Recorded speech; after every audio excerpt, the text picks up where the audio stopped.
Sir Owaisi कह रहे हैं कि सीमांचल की ज्यादा सीटें हम जीतेंगे और थर्ड फ्रंट बनेंगे बिहार में। भैया ऐसा है, ओवैसी साहब मेरे मित्र हैं, लेकिन मेरा उनको सुझाव है बिना मांगा हुआ कि आप हैदराबाद संभालिए, हैदराबाद अपना किला बचाइए, बेकार सीमांचल में आकर और कंफ्यूजन पैदा मत कीजिए।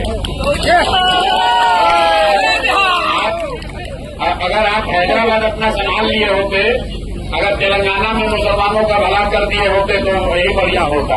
बंगाल में चुनाव हो रहा था तो यहाँ पर आईएसएफ के लोग ओवैसी साहब रहे थे, लेकिन सारे मुसलमानों ने कहा नहीं भाई, हम लोग को टीएमसी पर भरोसा है, हम लोग को भाजपा से लड़ाई, हम लोग को इस सब चक्कर में नहीं पड़ना है। आईएसएफ और ओवैसी साहब कुछ वहां नहीं कर सके। इस बार सीमांचल के मुसलमान वो गलती नहीं करेंगे जो 2020 में हुआ है। ओवैसी साहब का सम्मान है, बहुत बढ़िया तकरीर करते हैं, पढ़े लिखे व्यक्ति हैं, लेकिन उनको हैदराबाद में रहने दीजिए। सीमांचल के नेता, सीमांचल के रहनुमा जो जिनको रहनुमाई करनी है वो सीमांचल का बेटा होना चाहिए। हैदराबाद से आकर सीमांचल में नया नेता। एनडीए और महागठबंधन में मुस्लिमों को भागीदारी नहीं दी गई आपके अंदर, और आप मंच में आके डायरेक्ट भाषण देते हैं, यहाँ के लोकल नेता से नहीं मिलते हैं, ये आपके ऊपर आरोप लगाते हैं। मेरे भाई, हमसे ज्यादा कोई अगर लोकल नेता से मिला हो तो बिहार में आप पूरा खोज के बताइए। 2.5 बरस बिना घर गए, बिना गाड़ी पर पैर रखे 2.5 बरस मैंने 5,500 गांव में पैदल यात्रा की, पैदल घर नहीं गए, गाड़ी पर नहीं बैठे, 2.5 बरस पैदल घर गए इस चीज को खड़ा करने के लिए।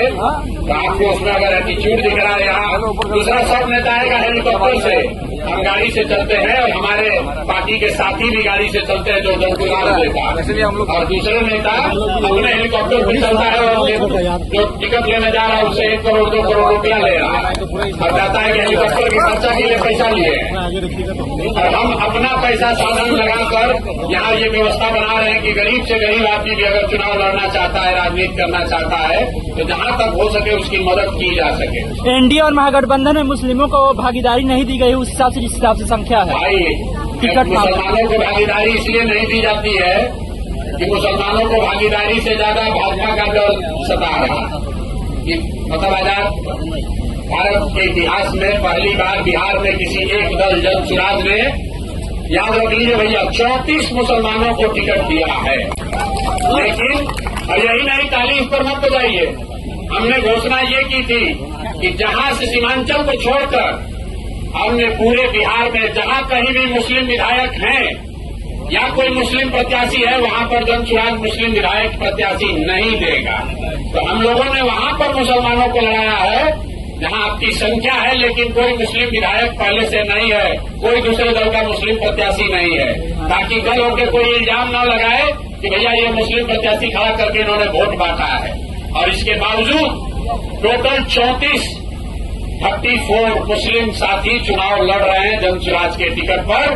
आज तक कोई एक दल ऐसा नहीं हुआ जिसने 34 मुसलमानों को टिकट दिया हो। लेकिन यहाँ पर जो हमारे विरोधी होगा कोई, तो कहेगा 34 को इसलिए दिए हैं कि हम लोग का वोट काटना चाहते हैं। तो मुसलमानों के साथ दिक्कत ये है कि आपको पूछे तो दिक्कत, आपको न पूछे तो दिक्कत। आपको टिकट दिया तो कह रहा इतना टिकट दिया, जरूर कोई न कोई पीछे बात होगा, हम लोग का वोट काटना चाहते हैं। अगर टिकट न दें तो वही मुसलमान कहेगा हम लोग भैया क्या करें, आप भी तो बड़ा बड़ा बात करते थे, लेकिन आप भी तो हम लोग को हिस्सेदारी नहीं दिए। तो मेरे भाई, ये आपका शक हम पर नहीं है, ये आपका शक अपने आप पर है। पिछले 25-30 साल में मुसलमानों को भाजपा का डर दिखा कर इतना डरा दिया गया है कि आपको जो आदमी आता है उस पर आपको शक ही होता है, आपको अपने आप पर भी शक होता है। जहां आपकी 90,000 1 लाख आबादी है, वहां चुनाव लड़ने जीतने में भी आपको शक होता है। इसीलिए मैंने यही बात कही, जिस दिन आप भाजपा का डर अपने मन से हटा देंगे, अपने आप आपकी आधी समस्या खत्म हो जाएगी। और उसी प्रयास में जनसुराज लगा हुआ है। आप आज मानिए या कल मानिए, प्रधान जी कितने चलना आपको है जनसुराज में ही।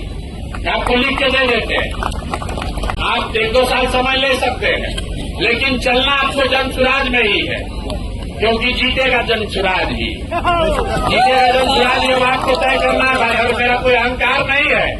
हमने आपको पहले कहा कि पैगंबर साहब ने क्या बताया है ईमानदारी से किया गया जद्दोजहद कभी बेकार नहीं जा सकता है। हम लोग ईमानदारी से प्रयास कर रहे हैं। जीतेगा जनसुराज ही आपको तय करना है। आप अभी कंधा लगाइएगा तो जरूर हमारी लड़ाई थोड़ी आसान हो जाएगी, लेकिन अगर आपने कंधा नहीं भी लगाया, हम पर भरोसा नहीं भी किया, तो भी आपसे कोई शिकवा शिकायत नहीं है। बिहार जीतने के बाद फिर से आएंगे, लेकिन जब अगली बार आएंगे तो आपसे हर्जाना भी वसूलेंगे। हम शाकाहारी आदमी हैं, जीत कर आएंगे तो आपसे जीत का सेवई भी खाएंगे और आपका हाथ पकड़कर बिठा दिया चला जाएगा। Thank you.